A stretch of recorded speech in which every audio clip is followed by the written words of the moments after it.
कल हमने पढ़ा था ठोसों के चुंबकीय गुण, यानी हमने चुंबकीय गुणों के आधार पर ठोसों को कितने भागों में बांटा था? 5 भागों में बांटा था।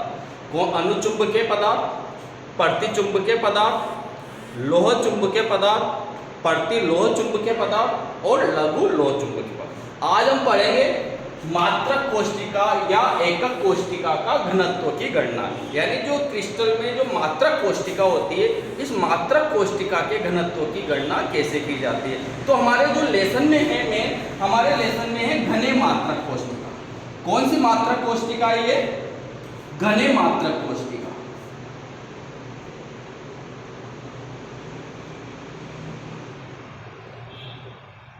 इस घने मात्रक कोष्टिका में जो ये भुजा की लंबाई है, भुजा की लंबाई हम क्या मानते हैं?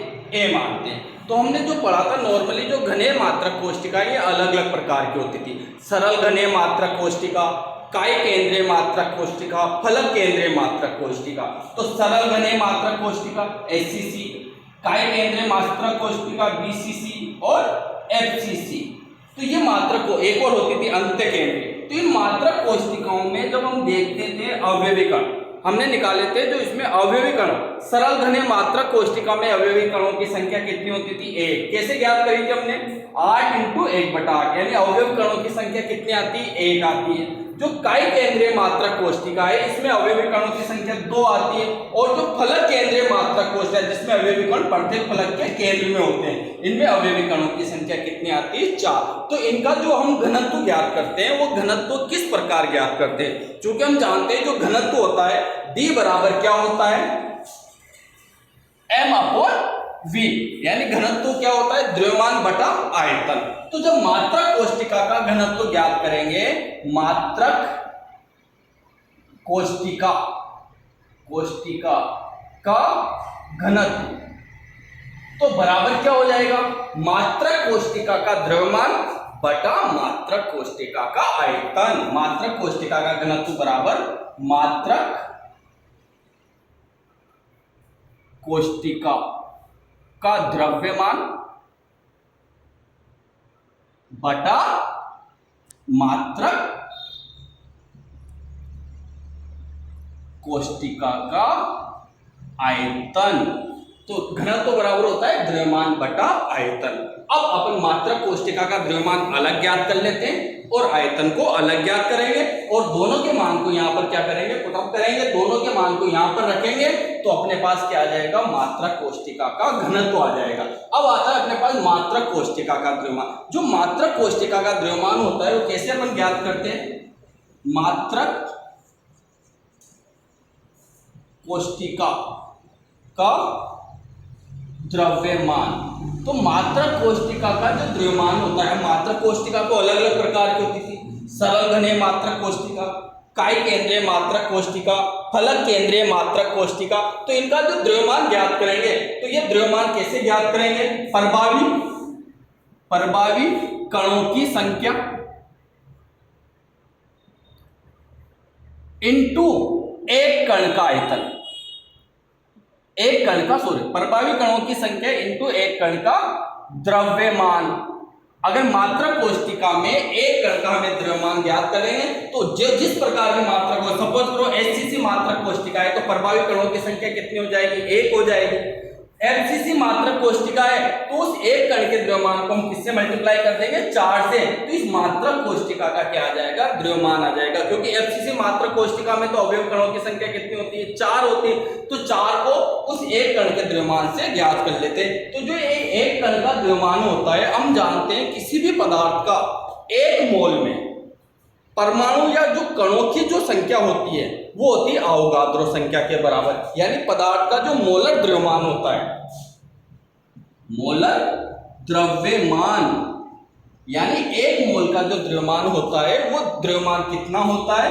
6.022 इंटू 10⁻23 किसके बराबर होता है? कणों के द्रव्यमान के बराबर होता है। पदार्थ का जो मोल होता है, पदार्थ की जो मोलों की संख्या होती है वो अवोगाद्रो संख्या के बराबर होती है। किसी भी पदार्थ के एक मोल का जो द्रव्यमान होता है वो अवोगाद्रो संख्या के बराबर होता है। इस संख्या को हम कहते हैं अवोगाद्रो संख्या। अवोगाद्रो संख्या को हम किससे व्यक्त करते हैं? Na से व्यक्त करते हैं। मोलर द्रव्यमान को हम किससे व्यक्त कर लेते हैं? M से, कैपिटल M से। तो हम कह सकते हैं कि 6 Na कणों का जो द्रव्यमान होगा वो किसके बराबर होगा? मोलर द्रव्यमान के, यानी Na कणों का द्रव्यमान। तो Na कणों का द्रव्यमान किसके बराबर हो जाएगा? मोलर द्रव्यमान M के बराबर हो जाएगा। हमको एक कण का द्रव्यमान चाहिए। किसका चाहिए? एक कण का द्रव्यमान। तो क्या आ जाएगा? एक कण का द्रव्यमान बराबर M अपॉन अवोगाद्रो संख्या। ये एक कण का द्रव्यमान आ गया हमारे पास। किसका आ गया? एक कण का द्रव्यमान। अब मात्रक कोष्टिका का द्रव्यमान क्या है? देखो, मात्रक कोष्टिका का द्रव्यमान, मात्रक कोष्टिका का जो द्रव्यमान है किसके बराबर है? प्रभावी कणों की संख्या इंटू एक कण का द्रव्यमान। प्रभावी कणों की संख्या को हम व्यक्त कर रहे हैं Z से। इससे व्यक्त कर लेते हैं Z से। तो ये तो Z इंटू एक कण का द्रव्यमान। एक कण का द्रव्यमान कितना है हमारे पास? M upon Na। ये क्या आ गया हमारे पास? मात्रक कोष्टिका का द्रव्यमान आ गया, यानी प्रभावी कणों की संख्या इंटू मोलर द्रव्यमान बटा अवोगाद्रो संख्या। ये तो हमारे पास क्या आ जाता है? मात्रक कोष्टिका का द्रव्यमान आ जाता है। अब जब मात्रक कोष्टिका का द्रव्यमान तो हमारे पास आ गया, हमें क्या चाहिए? मात्रक कोष्टिका का आयतन। जो मात्रक कोष्टिका है, ये मात्रक कोष्टिका कौन सी है? घन के आकार की होती है, और घन की भुजा हमने क्या मान ली? एक। तो मात्रक कोष्टिका का आयतन क्या हो जाता है हमारे पास? मात्रक कोष्टिका का आयतन, भुजा क्यूब होता है, घन का आयतन क्या हो जाता है? भुजा क्यूब। तो ये मात्रक कोष्टिका का आयतन क्या हो जाता है? भुजा क्यूब। तो मात्रक कोष्टिका का द्रव्यमान रख देते हैं, ये द्रव्यमान, और मात्रक कोष्टिका का आयतन, इससे हम क्या कर लेते हैं? घनत्व। तो मात्रक कोष्टिका का, मात्रक कोष्टिका का घनत्व बराबर क्या होगा? देखो, मात्रक कोष्टिका का द्रव्यमान, मात्रक कोष्टिका का द्रव्यमान कितना है हमारे पास? Z into M upon Na बटा मात्रक कोष्टिका का आयतन। मात्रक कोष्टिका का आयतन देखो A क्यूब है इंटू A क्यूब। इसके द्वारा हम क्या ज्ञात कर लेते हैं? मात्रक कोष्टिका का घनत्व ज्ञात कर लेते हैं। यानी मात्रक कोष्टिका का जो घनत्व आता है वो मात्रक कोष्टिका का घनत्व क्या आता है? D बराबर Z into M upon Na into A cube. इस सूत्र के द्वारा हम क्या ज्ञात कर लेते हैं? मात्रक कोष्टिका का घनत्व ज्ञात कर लेते हैं। तो यहां पर D बराबर क्या है? मात्रक कोष्टिका का घनत्व, Z बराबर प्रभावी कणों की संख्या, यानी अवयवी कणों की संख्या। अगर HCC है तो Z का मान 1 हो जाएगा, BCC है तो जो Z का मान होगा 2 हो जाएगा, और FCC संरचना है वो आपको न्यूमेरिकल्स में मिलेंगे, क्वेश्चन में मिलेगा कि जो मात्रक कोष्टिका है वो HCC प्रकार की है या BCC प्रकार की या FCC की। तो HCC सरल घने मात्रक कोष्टिका है तो Z का मान 1 हो जाएगा। BCC काय केंद्रीय मात्रक कोष्टिका है तो अवयवी कणों की संख्या यानी प्रभावी कणों की संख्या 2 हो जाएगी, और फलक केंद्रीय FCC मात्रक कोष्टिका है तो अवयवी कणों की जो संख्या हो जाएगी वो कितनी हो जाएगी? 4 हो जाएगी। Na क्या है? अवोगाद्रो संख्या। अवोगाद्रो संख्या कितनी होती है? 6.02 इंटू 1023। 6.022 होती है तो अपन न्यूमेरिकल्स में कितना लेते हैं? 6.02 इंटू 1023 अवोगाद्रो संख्या। और क्या बचा? ए क्या है हमारे पास? कोर की लंबाई।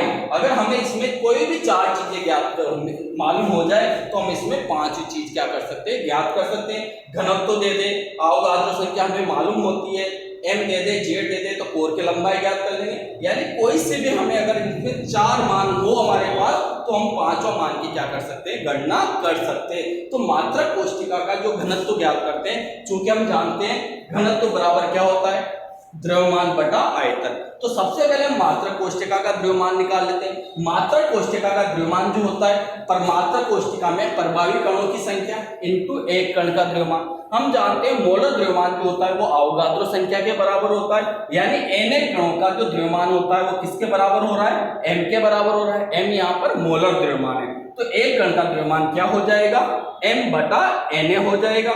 तो मात्रक कोष्टिका का द्रव्यमान अपने पास ही आ जाता है। इस मात्रक कोष्टिका का द्रव्यमान आ जाता है, और मात्रक कोष्टिका का आयतन हम जानते हैं भुजा क्यूब होता है।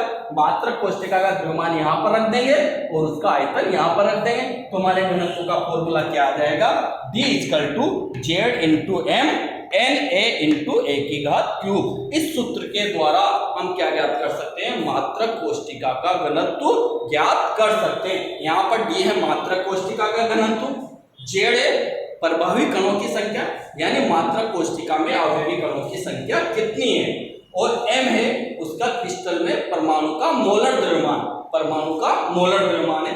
N है जो Na है अवोगाद्रो संख्या, और A है यहाँ पर कोर की लंबाई। तो परमाणु द्रव्यमान क्या है यहाँ पर, कैपिटल M मोलर द्रव्यमान। इसके द्वारा हम क्या कर सकते हैं, मात्रक कोष्टिका का घनत्व ज्ञात कर सकते हैं। इसके लिए हम क्या करेंगे, कुछ न्यूमेरिकल्स देखेंगे, और वो न्यूमेरिकल्स देखो कौन से। मैंने अभी आपको पढ़ाया था मात्रक कोष्टिका का घनत्व। तो मात्रक कोष्टिका का जो अपन घनत्व ज्ञात करते हैं, तो इसमें किस प्रकार न्यूमेरिकल्स आते हैं, जैसे मैं एक एग्जांपल आपको लेता हूं। एक किरण विवर्तन द्रव्यमान द्वारा पता चला है कि तांबा 3.608 × 10⁻⁻8 सेंटीमीटर कोष्टिका कोर के साथ FCC नाम दे दिया उसने, FCC एकक कोष्टिका के रूप में क्रिस्टलीकृत होता है। तांबे का घनत्व 8.92 ग्राम प्रति घन सेमी हो, तो तांबे का परमाणु द्रव्यमान ज्ञात करो। यानी तांबे का हमें क्या करना है, मोलर द्रव्यमान ज्ञात करना है। यानी अब इसका मोलर द्रव्यमान हम कैसे करेंगे, देखो इसको क्वेश्चन को हल करते हैं। आप लोग लिखते हो यहाँ आंसर गलत है, आंसर थोड़े आ रहा है, आंसर तो हमारे पास लास्ट में आता है। तो हमें यहाँ पर क्या लिखना चाहिए, सॉल्यूशन, यानी हल लिखना चाहिए। क्या लिखना चाहिए, हल। बहुत से बच्चे यहाँ पर क्या लिख देते हैं, आंसर यहाँ पर नहीं आता, आंसर तो क्या होता है, लास्ट में आता है इसका। तो अब देखो इसका, पहले हम न्यूमेरिकल्स में जब भी सवाल करते हैं तो उसमें क्या क्या चीजें दे रखी है हमें। देखो यहाँ पर एक किरण विवर्तन द्वारा पता, यानी तांबे में कोर की लंबाई हमें दे दी। तो कोर की लंबाई कितनी दे रखी है, देखो कोर की लंबाई को हम लिखते हैं ए से। तो ए का मान देखो कितना दे रखा है इसने, 3.608 × 10⁻⁻8 सेंटीमीटर कोर की लंबाई। आगे देखो आप FCC, संरचना कौन सी उसकी, FCC, यानी मात्रक कोष्टिका FCC। तो FCC में जो Z का मान होता है, हमने पढ़ा था बच्चों कि SCC जो संरचना होती है इसमें अवयवी कणों की संख्या 1 होती है, BCC संरचना में अवयवी कणों की संख्या 2 होती है, और FCC संरचना में अवयवी कणों की संख्या 4 होती है, यानी प्रभावी कण। तो FCC है, मात्रक कोष्टिका कौन सी है, फलक केंद्रीय है, तो Z बराबर कितने हो जाएंगे, 4 हो जाएंगे। आगे क्या रखा है इसने, तांबे का घनत्व, यानी उसने क्रिस्टल के परमाणु का क्या दे दिया हमें, घनत्व कितना दे रखा है, देखो 8.92 ग्राम प्रति घन सेमी दे दिया। तो आगे क्या पूछ रहा है, तांबे का द्रव्यमान ज्ञात करो, यानी हमें इसका क्या ज्ञात करना है, मोलर द्रव्यमान ज्ञात करना है। अब हमारे पास घनत्व का फॉर्मूला है, क्या सूत्र है, देखो घनत्व का सूत्र। अभी हमने सूत्र ज्ञात करा था, D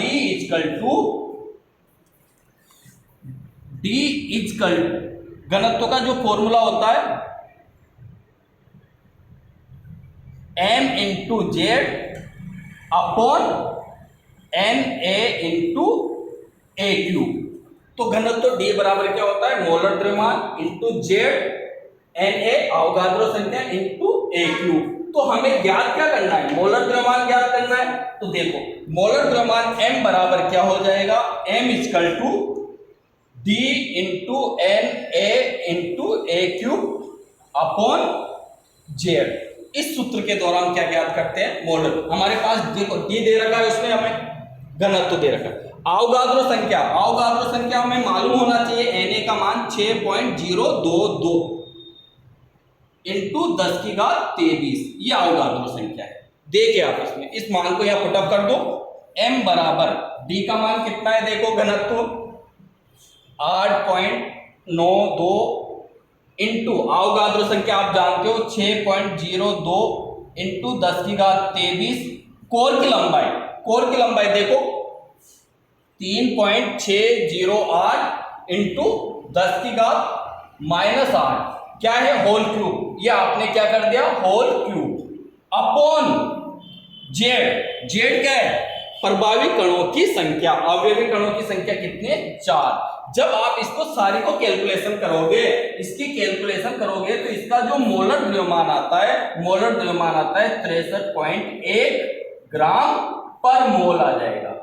इसका मोलर द्रव्यमान जब इसकी कैलकुलेशन करोगे तो इसका जो आंसर आएगा वो कितना आएगा, 63.1 ग्राम पर मोल। यानी जो तांबे के परमाणु का जो द्रव्यमान होगा वो कितना होगा, 63.1 ग्राम पर मोल। ये जाकर हमारा क्या आ जाता है, आंसर। हम आंसर को यहाँ लिखते हैं, वरना आंसर आता कहां पर, यहाँ पर। तो यहाँ पर हमें हमेशा लिखना चाहिए सॉल्यूशन, हल। हम सवाल को क्या कर रहे हैं, अभी हल कर रहे हैं। तो इस प्रकार आपसे क्या निकलेगा, वो घनत्व पर। अभी इस घनत्व पर इसने हमें क्या दिया, परमाणु का द्रव्यमान। कभी वो हमसे घनत्व भी ज्ञात करवा सकता है, या कभी हमसे वो कोर की लंबाई भी ज्ञात करवा सकता है। यानी आपको 4 चीजें दे दी जाएगी और आपको 5वीं चीज क्या की जाएगी, पूछी जाएगी। अगला न्यूमेरिकल लेता हूं मैं।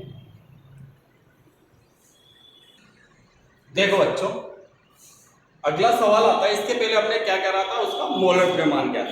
अगला अपना सवाल आ रहा है, जैसे कॉपर FCC जालक में क्रिस्टलीकृत होता है जिसमें कोर की लंबाई 3.6 इंटू 10⁻⁻8 सेंटीमीटर है। तो कॉपर का परमाणु द्रव्यमान यानी मोलर द्रव्यमान हमें दे दिया उसने, 63.5 ग्राम पर मोल हो तो घनत्व की गणना करो। किसकी गणना करना है हमें, घनत्व की। अभी हमने पढ़ा था जो घनत्व का फॉर्मूला होता है D बराबर Z into M upon NA into A cube. इस सूत्र के द्वारा हम किसकी गणना करते हैं, घनत्व की गणना करते हैं। डी हमारे पास क्या है, घनत्व, जिसको हमें क्या करना है, ज्ञात करना। जेड क्या है, प्रभावी कणों की संख्या। अब हमें देखना है कि जेड का मान कितना होगा। FCC है तो जेड का मान, FCC संरचना में जेड का मान मैं आपको बार बार बता रहा हूं कि फलक केंद्रीय संरचना में जो अवयवी कणों की जो संख्या होगी वो कितनी होगी, 4 होगी। अगला क्या आ रहा है, मोलर द्रव्यमान, यानी कॉपर का जो मोलर द्रव्यमान है वो आपको दे रखा है, कितना दे रखा है, 63.5 ग्राम पर मोल। ये आपको क्या दे रखा है इसमें, मोलर द्रव्यमान। अगला क्या आ रहा है, अवोगाद्रो संख्या। अवोगाद्रो संख्या हमें मालूम होना चाहिए 6.02 इंटू 10⁻23। और लास्ट क्या आ रहा है, ए क्या होती है, कोर की लंबाई। देखो कोर की लंबाई कितनी दे रखी है इसने हमें, कोर की लंबाई यानी A इक्वल टू दे रखा है उसने 3.6 इंटू 10⁻⁸ सेंटीमीटर।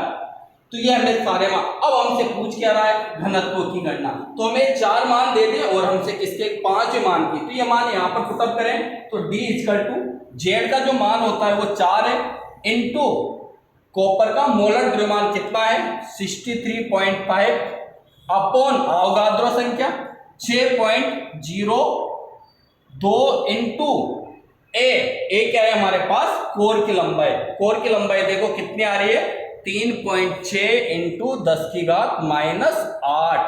क्यूब हो रहा है। तो हम इसका क्या कर देंगे, क्यूब कर देंगे।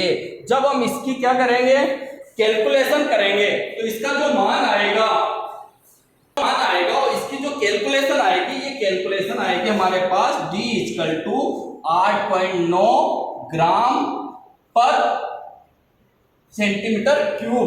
कितना घनत्व आएगा इसका, 8.9 ग्राम प्रति सेंटीमीटर क्यूब, क्योंकि घनत्व का मात्रक क्या होगा, ग्राम प्रति सेंटीमीटर क्यूब। तो इसका घनत्व आ जाएगा। तो इसमें हमसे पूछा क्या, घनत्व। इसके पहले वाले जो सवाल में हमसे क्या पूछा था, मोलर द्रव्यमान, तो हमने मोलर द्रव्यमान याद कर लिया। इस न्यूमेरिकल में हमसे क्या पूछा गया है, घनत्व, तो हमें किसकी गणना कर लिया हमने, घनत्व। तो आपको 4 चीजें दे दी जाएगी और आपसे 5वीं चीज की क्या की जाएगी, गणना, या आपसे घनत्व की गणना करवा सकते हैं जैसे इस न्यूमेरिकल में मोलर द्रव्यमान। इसके पहले मैंने आपको बताया आपसे प्रभावी कणों की संख्या भी ज्ञात की जा सकती है और या कोर की लंबाई भी आपसे ज्ञात की जा सकती है। एन तो आप जानते हो, अवगाद्रो संख्या निश्चित होती है, कितनी होती है, 6.02 इंटू 10⁻23। कितनी होती है अवगाद्रो संख्या, 6.02 इंटू 10⁻23। जब इसकी हम कैलकुलेशन करते हैं तो इसका जो घनत्व का मान आता है वो कितना आता है, 8.9 ग्राम प्रति सेंटीमीटर क्यूब। अब अगला सवाल आ रहा है, इसमें थोड़ा सा लॉजिक है, इसको हम देखते हैं। देखो, एक तत्व बीसीसी कौन सी संरचना में काई केंद्रीय घनेश संरचना बनाता है।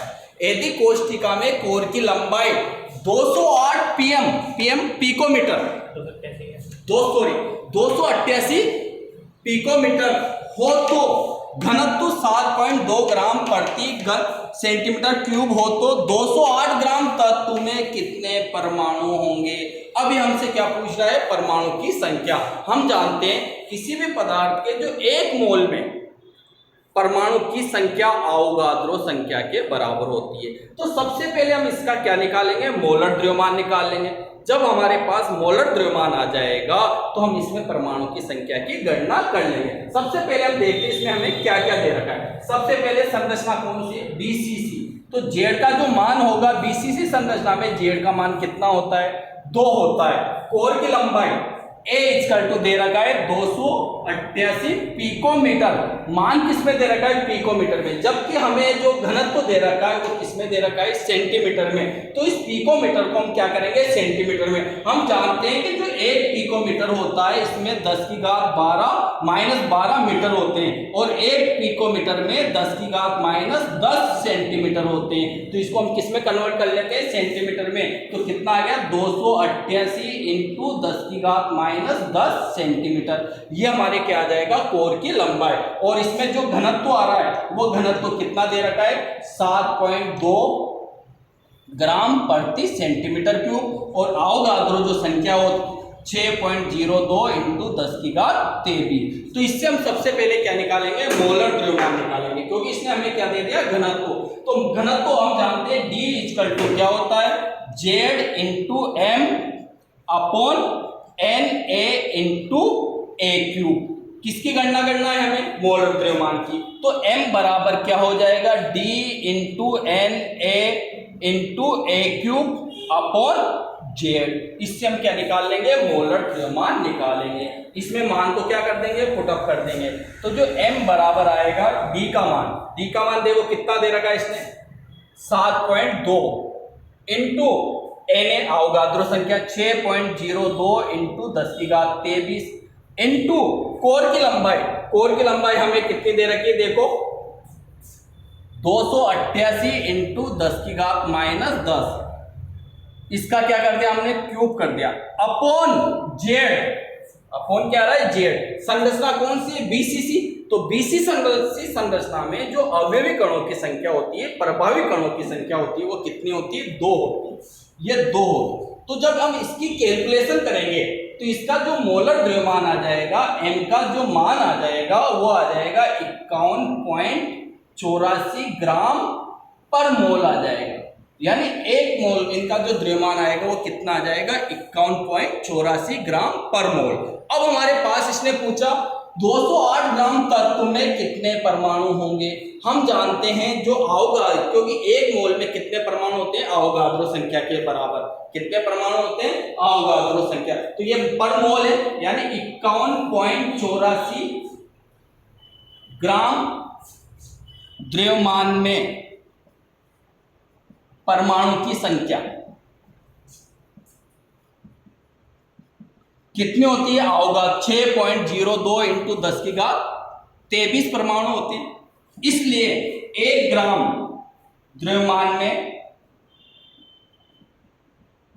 परमाणु की संख्या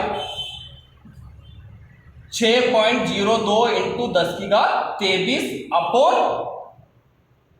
51.84 इंटू कितने ग्राम में पूछा उसने हमसे, 208 ग्राम में। तो यहां लिख देंगे 208 ग्राम द्रव्यमान में परमाणु की संख्या 6.02 इंटू 10 की घात 23 अपॉन 51.84 इंटू 208। इस टाइप से इसके हम क्या करेंगे, कैलकुलेशन कर लेंगे, तो हमें क्या आ जाएगी, परमाणु की संख्या आ जाएगी। तो जब हम इसकी कैलकुलेशन करते हैं, इस कैलकुलेशन, तो इसमें जो परमाणु, इसकी जो कैलकुलेशन का जो मान आता है वो मान आता है 24.16 इंटू 10 की घात 23 परमाणु। तो हमारे पास क्या आंसर आ जाएगा, 24.16 इंटू 10 की घात 23 परमाणु, यानी इतने ग्राम, 208 ग्राम तत्व में जो परमाणु की संख्या होगी इस क्रिस्टल जालक में, उन परमाणु की संख्या कितनी होगी, 24.16 इंटू 10 की घात 23 परमाणु होगी।